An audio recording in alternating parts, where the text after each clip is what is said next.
来到昆新路边，一片占地3.5公顷的渔温，要规划6个室内渔池，每一个厝顶拢盖满太阳能板。实地经营者黄国芬，正是上早伫台南兴建渔电共生的业者之一。伊拄在7股，现在嘛将南区这片拍远的土地，伫泰国 PRG 的投资，加上北部能源公司合作，一年半后将原本传统的养殖转型成用下光电科技的示范案场，敢若白虾产量要对户外2成提升到8成。我们的做法是结合太阳能之方，下去做这个室内养殖。它回馈给我们免费提供给我们这个很好的场域，让我们养殖，所以它是没有再算租金的，养殖收益都是回归给我们渔民。我们目前收成都大概在8成左右，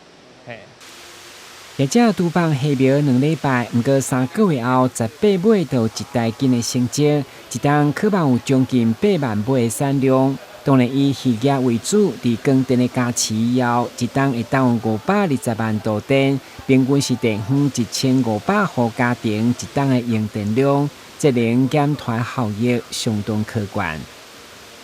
金华能源还是会依照这样的国家政策，以渔为主、光电加值的这个指导方针，在我的左手边将还有4公顷。我的右手边还有6公顷，我的对面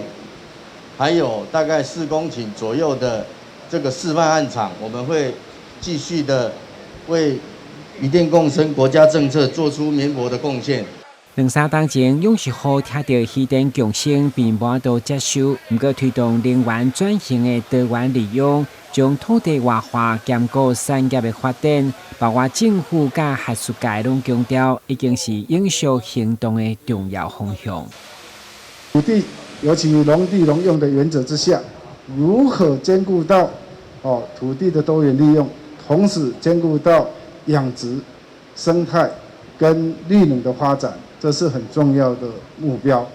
所以，我们台南市在推动绿能的政策上呢是多元的，那对生态永续这一块，净零碳排这一块也非常的琢磨很深，尤其黄伟哲市长就任以来，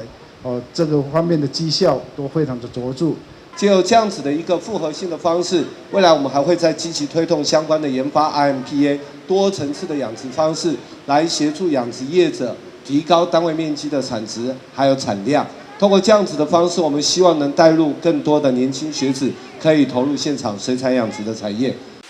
如何创造国家企业甲渔民三赢局面？但市员郭信良嘛出席开幕典礼，会中相当的感慨，呼吁政府一定要整下一套符合渔民需求的养殖场。第一，国家有；第二，企业有；第三，民间有。但是到目前呢，只有在农地的时候，用农地的太阳能发电，因为较新刚、较新本。所以往那边发展，没有真正的造成三赢。那未来我希望创造一个3赢示范场，真正让这个业主可以来做的。不你进所有这业者做的底下做乱的，没有一套真正的让这个业者可以放心的一个示范池。全国界教场恭喜渔电共生的室内养殖示范场开幕，同时将太阳能系统甲台电的电力网络合并的即刻，嘛宣告养殖甲热能发电要迈向双赢的里程碑。台南新闻管制何秋芳采访报道。